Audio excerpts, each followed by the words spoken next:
எங்கேயுமே கூட்டிட்டு வர மாட்டேன். மன்னிச்சிருங்க. அது பசங்களுக்கு போர் அடிக்குதுன்னு தான் கூட்டிட்டு வந்தேன். உங்களுக்கு அடி ஒண்ணும் படலையே? தேங்க்யூ. வாங்க பசங்களா, அம்மா சொல்றத கேட்கணும்.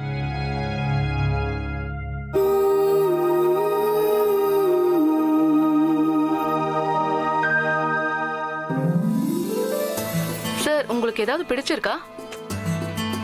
இது ஓகே. அட, நீங்க செலக்ட் பண்ணதை எனக்கும் கொஞ்சம் காட்டுங்க. இந்த தனு பாரு. இந்த செயினா? த்ரிஷா, கொஞ்சம் ஹெவியா ஏதாவது செலக்ட் பண்ணு. தனு, உனக்கு தான் தெரியும்ல, நான் ஹெவியா எதையும் போட்டுக்க மாட்டேன். ஆனா ஆனிவர்சரி அன்னைக்கு நீ போட்டுக்கலாம் இல்லையா? ஸ்பெஷல் டேக்காக ஸ்பெஷல் நெக்லஸ், ரைட் பிரபா? இது எப்படி இருக்குன்னு கொஞ்சம் பாரு. இது உனக்கு கண்டிப்பா சூட் ஆகும் த்ரிஷா, ட்ரஸ்ட் மீ. நீ என்ன சொல்ற பிரபா? பர்ஃபெக்ட். இதை பேக் பண்ணிடுங்க. மேம், அங்க அபி சாருக்கு என்னாச்சு? அபிக்கு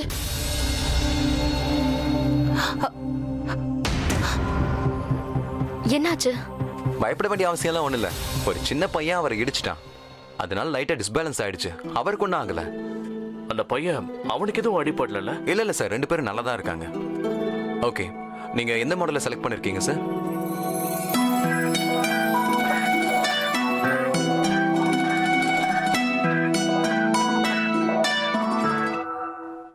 அபி, அபி என்னாச்சு? Are you okay?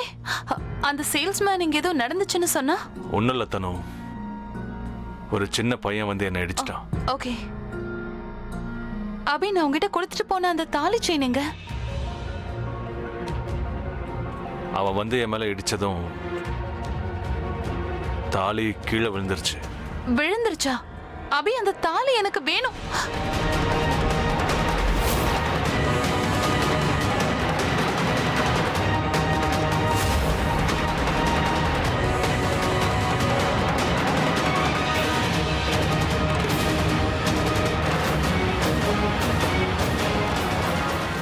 அது என் கையை தவறி பிரக்யாவோட கழுத்துல விழுந்துருச்சு. ஒருவேளை கடவுள் கூட என் கையில இருக்கிற தாலி பிரக்யாக்கு சேரணும்னு நினைச்சிருப்பாரு. So you mean கடவுள் மறுபடியும் அவ உங்க லைஃப்குள்ள வரணும்னு நினைக்கிறாரா? அபி, இது ஜஸ்ட் ஒரு ஆக்சிடென்ட். கடவுள்ல நீ எப்ப நம்ப ஆரம்பிச்ச அபி? தற்செயலா நடந்தத கடவுளோட விருப்பம்னு சொல்ற? இது கடவுளோட விருப்பமா இல்ல உன் விருப்பமா? கடவுள் நினைச்சிருந்தாருன்னா பிரக்யா வேற யாரையோ கல்யாணம் பண்ணிருக்க மாட்டா. கையில இருந்து தாலி கீழே விழுறதெல்லாம் ஜஸ்ட் ஒரு ஆக்சிடென்ட் அபி. கடவுளோட விருப்பம் எல்லாம் ஒண்ணும் இல்ல.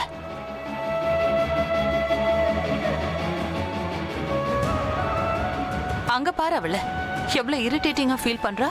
அந்த தாலி அவ கழுத்துல இருக்கிறது அவளுக்கு பிடிக்கல. அது எப்படி எடுக்கிறான்னு பாரு. என்ன சார்ந்த எந்த விஷயமும் அவளுக்கு வேண்டாம்னு நினைக்கும் போது நான் எந்த ஒரு விஷயத்தையும் அவளுக்கு பேர்டன் ஆக்க கூடாது. அது தாலியா இருந்தாலும் சரி, என் காதலா இருந்தாலும் சரி. நான் போய் தாலியை எடுத்துட்டு வரேன். அதை நீ எப்பவோ எடுத்துட்டு வந்திருக்கணும் அபி.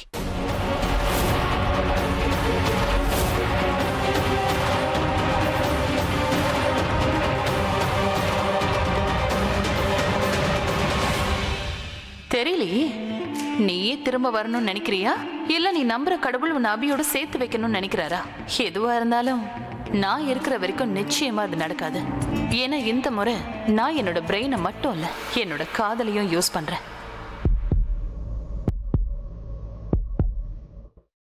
அபி சென்டிமெண்டலா யோசிக்கிறதுக்கு முன்னாடி நான் அவனை சமாளிச்சிட்டேன். அவனை கீழே அனுப்பிட்டேன். அவன் போய் அந்த தாலியை வாங்கிட்டு வந்துருவான்.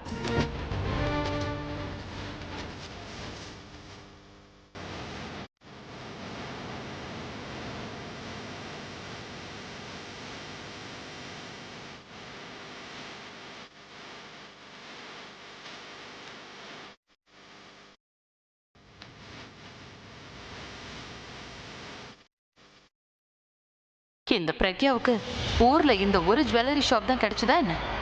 ஒருவேளை இவ அபியை நோட் பண்ணிக்கிட்டே இருக்காளா என்ன? வேணும்னே அவ இந்த கடைக்கு வந்தாளா? அவளை பார்த்து அபி சென்டிமெண்டலா யோசிக்கணும்னு நினைச்சிருப்பா. அவ என்ன வேணாலும் பண்ணட்டும், அபி அவளுக்கு சொந்தமாக மாட்டான். நான் எங்களோட உறவை அறுக்க விட மாட்டேன். என் மனசுல இருக்கிற நம்பிக்கையை நான் என்னைக்குமே இழக்க மாட்டேன். ஏன்னா இந்த உறவு என் தாலியால ஏற்பட்டது. என் தாலி தான் என்னோட வாழ்க்கை. எங்க 2 பேரோட உறவு என்னைக்கும் பிரியாது. அது கடவுளோட விருப்பம்னு சொல்லுவாள். கழுத்துல தாலி இருக்கிற வரைக்கும் எங்களை பிரிக்க முடியாதுன்னு சொல்லுவா. நீங்க 2 பேரும் பிரிஞ்சு போயிட்டீங்க பிரக்யா. நான் இனிமே ஒன்னு தூரமா தான் வைக்கணும்னு நினைக்கிறேன்.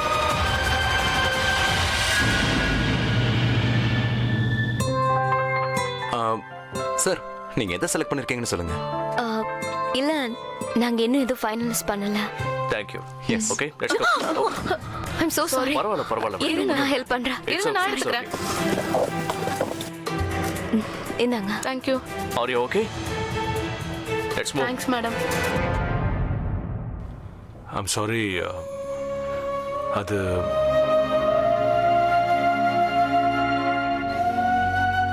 அங்க மேல ஒரு சின்ன பையன் வந்து என்னை இடிச்சிட்டான். என் கை தவறி உன் கழுத்துல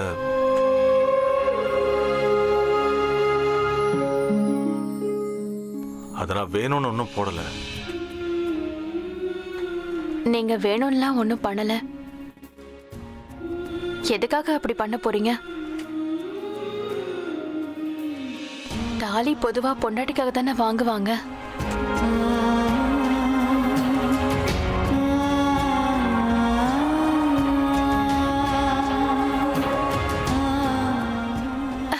என்ன ஹோக் மாட்டிக்கிச்சுன்னு நினைக்கிறேன்.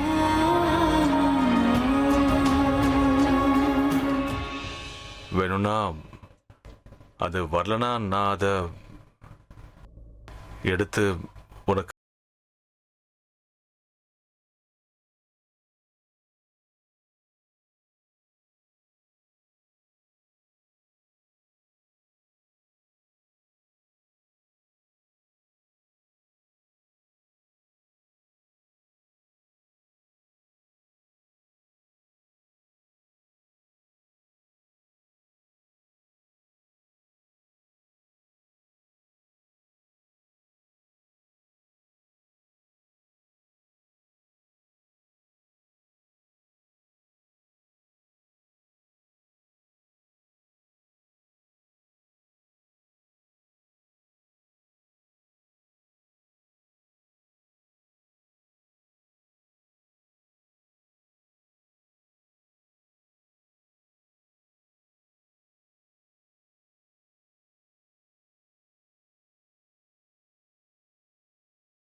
தனு, நீ ஏன் ஜெலஸா ஃபீல் பண்ற?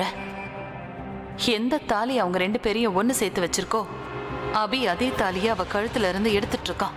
அன்னைக்கு அவன் தான் கட்டி விட்டான், இன்னைக்கு அவன் தான் எடுக்கிறான். இதை விட நல்ல சீன் வேற என்ன இருக்க முடியும்? ஆக்சுவலி இதை பார்த்து சந்தோஷப்படணும்.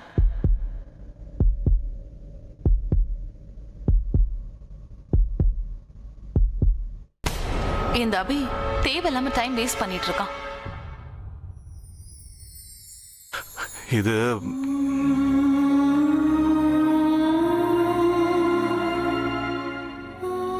இது வரமாட்டேங்குது. நீ ஒரு வேலை பண்ண, இத நீ அப்படியே வீட்டுக்கு எடுத்துட்டு போயிடு.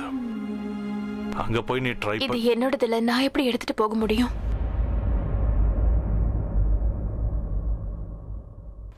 உனக்கான எல்லாத்துக்கும் நீ தூரமா இருக்கிய. என்ன?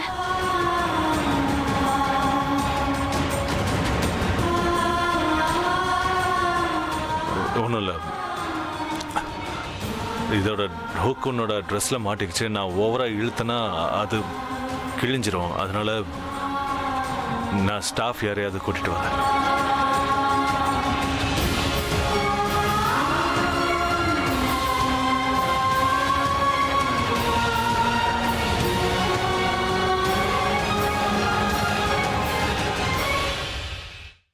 ஹாய் பிரக்யா.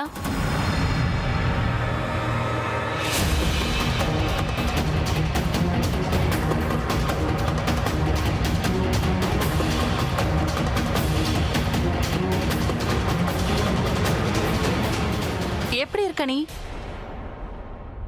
எவ்வளவு வருஷம் ஆச்சு? ஏன் என்ன வந்து பார்க்கல? நான் இங்க இல்லவே இல்ல. ரொம்ப வருஷம் கழிச்சு நான் இந்தியாவுக்கு வந்திருக்கேன். ஓ, வந்ததும் உன்னோட வேலையை நீ பண்ண ஆரம்பிச்சிட்ட இல்ல? அபிய பாக்குறது, சென்டிமெண்ட் சீன் கிரியேட் பண்றது, மறுபடியும் வலையில மாட்ட ட்ரை பண்றது. என்ன பேசுற நீ? நான் தப்பா என்ன பேசிட்டேன்? என்ன பிரக்யா நீ? அபிய நீ எத்தனை முறை பாத்திருக்க? என்ன இப்பதான் மீட் பண்ற? ஏன்னு தெரியுமா?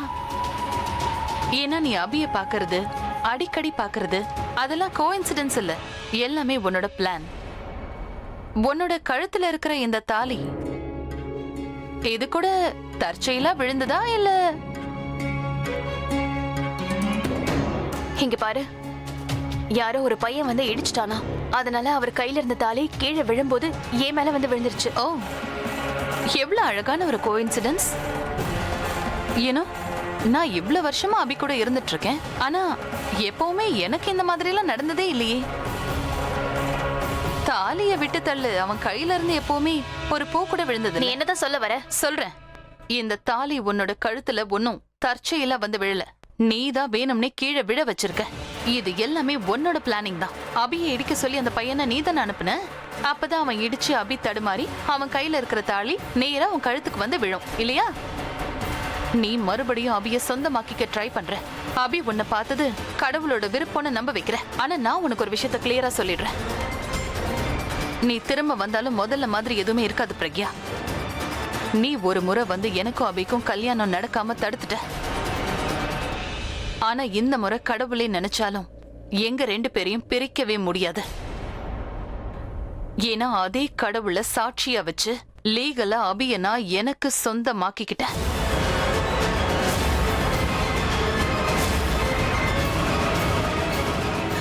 என்ன நீ இப்ப சொன்னதுக்கு அர்த்தம் என்ன? உன் கழுத்துல விழுந்திருக்குல்ல இந்த தாலி, இதுக்கு மேல எனக்கு தான் உரிமை இருக்கு. இது என்னோட தாலி.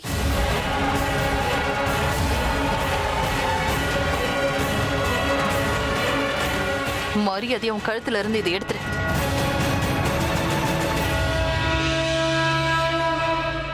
பிரக்யா, நான் சொல்றது உனக்கு புரியலையா இல்ல புரியாத மாதிரி நடிக்கிறியா?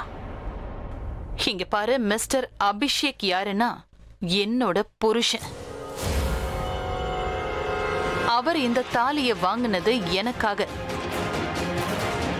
தனுஸ்ரீ அபிஷேக் அவரோட பொண்டாட்டிக்காக. எஸ் பிரக்யா, அபிஷேக் என்னோட புருஷன், நான் அவரோட பொண்டாட்டி.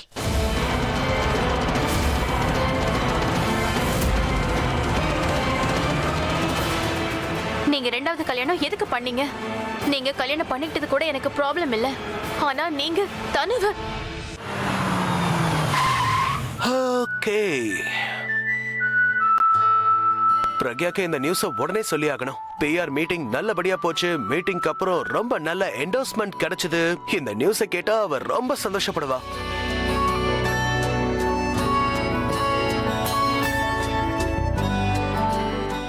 சொல்லப்போனா இந்த டீல் எனக்கு பிரக்யாவால தான் கிடைச்சது. ஆக்சுவலா என்னுடைய எல்லா வேலையும் அவளால தானே நடக்குது. அவ இல்லைன்னா என் லைஃபே இல்லை.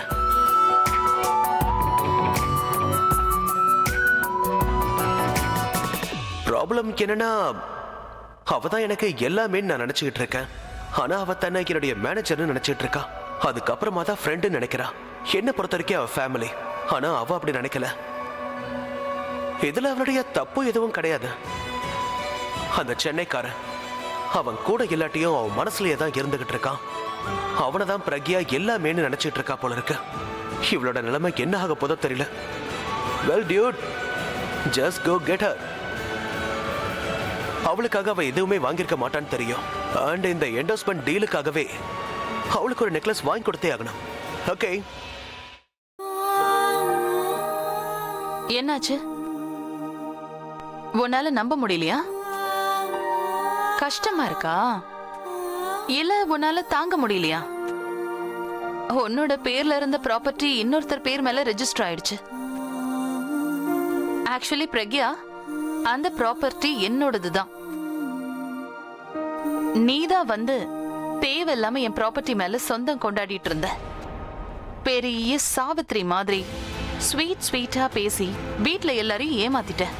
அப்படியே அந்த வீட்டோட மருமகள் ஆயிட்ட. உனக்கு ஞாபகம் இருக்கா பிரக்யா? நீதான் என்கிட்ட ஒரு முறை சொன்ன, பொய்ங்கிறது ரொம்ப நாளைக்கு நீடிக்காதுன்னு சொன்ன.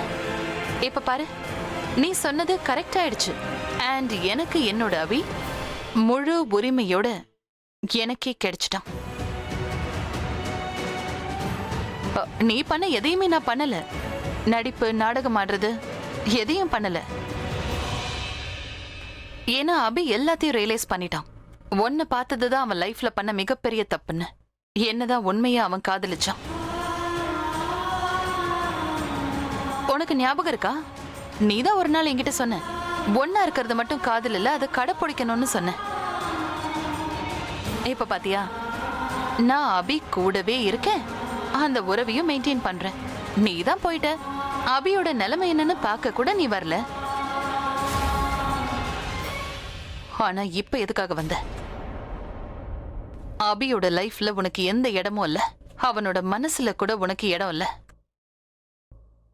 அவன் என்னோட ஹஸ்பண்ட். நீ என்ன அப்படி பாக்குற? எனக்கு ரொம்ப நல்லா தெரியும். என் புருஷன் எங்க போறான், என்ன பண்றான்னு எனக்கு எல்லா விஷயமும் தெரியும். யூனோ பிரக்யா, எனக்கு எல்லாம் தெரியும். என் புருஷன் மேல உனக்கு ஒரு கண் இருக்குன்னு எனக்கு தெரியும். உனக்கு ஞாபகம் இருக்கான்னு தெரியல, ஆனா எனக்கு நல்லா ஞாபகம் இருக்கு. யாராவது நம்மளோட புருஷனை தப்பான கண்ணோட்டத்துல பார்த்தா அந்த தப்பான கண்ணு தான் புருஷன் மேல படாம பாத்துக்கிறது பொண்டாட்டியோட கடமைன்னு சொன்ன. இப்ப நான் தான் அபியோட பொண்டாட்டி. அதனால நீ கொஞ்சம் தூரமாவே நில்ல. ஏன்னா நான் உன்னை அபியோட லைஃப்ல இல்ல, அவன் பக்கத்துல கூட நெருங்க விட மாட்டேன். இங்க பாரு தனு, நீ தப்பா புரிஞ்சுக்கிட்டு இருக்க. நான் அவரை நெருங்கணும்லாம் நினைக்கவே இல்ல. நீ பொய் சொல்லிட்டு இருக்க. இத பாரு பிரக்யா, நான் உன்னை ரெக்வெஸ்ட் பண்ணல, உனக்கு வார்னிங் கொடுக்கறேன். என் புருஷன் கிட்ட இருந்து நீ தயவு செஞ்சு தூரமாவே இரு. பிரக்யா, அபி விஷயத்துல நீ இது வரைக்கும் என்ன எவ்வளவு தப்பா திட்டிருப்ப. நான் ஒழுக்கம் இல்லாத பொம்பளை, இன்னொரு குடும்பத்தை கலைக்க வந்தவ, இந்த மாதிரி எவ்வளவு பேச்சு நீ என்ன பேசியிருப்ப. கொஞ்சமாவது நீ அப்பெல்லாம் யோசிச்சிருக்கணும். இப்ப நீ சொன்னதையே தான் நான் உனக்கும் திரும்ப சொல்லிட்டு இருக்கேன். நான் இவ்ளோ சொல்லியும் உனக்கு கொஞ்சமாவது சூடு சொரணை இருந்துச்சுன்னா அபி முன்னாடி என்னைக்கும் வராத உன் முகத்தை அவங்கிட்ட காட்டாத. இங்க பாரு தனு, நீ எதுவுமே பேசாத பிரக்யா. நீ இப்போ ரெட் ஹேண்டடா என்கிட்ட மாட்டிக்கிட்ட. என்னோட அபியை என்கிட்ட இருந்து பிரிக்கிறதுக்காக தான் நீ இங்க வந்திருக்க. என்ன பேசுற நீ? இதுதான் உண்மைன்னு எனக்கு தெரியும் பிரக்யா. அபிக்கு அப்புறம் நீ யார கல்யாணம் பண்ணிக்கிட்டாலும் உனக்கு அந்த சந்தோஷம் கிடைக்காது. அதான் இங்க திரும்ப வந்துட்டியா? உன் பழைய ட்ரிக்ஸ ப்ளே பண்ணி அபி என்கிட்ட இருந்து பிரிக்கிறதுக்காக வந்தியா? பாரு தனு, நீ என்ன பத்தி என்ன வேணாலும் பேச, ஆனா மிஸ்டர் சிங்க இந்த பிரச்சனையில இழுக்காத. ஏன்னா அவர் மரியாதையா வாழ்றவரு, நான் அவர் மேல ரொம்ப ரெஸ்பெக்ட் வச்சிருக்கேன். ரெஸ்பெக்ட் பண்ணா மட்டும் பத்தாது பிரக்யா. உன் புருஷனை நீ கொஞ்சம் லவ் கூட பண்ண கத்துக்க. ஏன்னா அப்பதான் நீ உன் புருஷனோட சந்தோஷமா இருப்ப, நான் ஏன் புருஷனோட சந்தோஷமா இருப்பேன். தனு, நீ ஏன் என்ன தப்பா புரிஞ்சுக்கிறேன்னு எனக்கு தெரியாது, ஆனா நான் இங்க என் புருஷனோட தான் நீ வந்தேன். உன் புருஷனோட தான் இங்க வந்தன்னா அவர் கூடயே நீ இருக்க வேண்டியதானே? தேவையில்லாம எதுக்காக நீ ஏன் புருஷன்?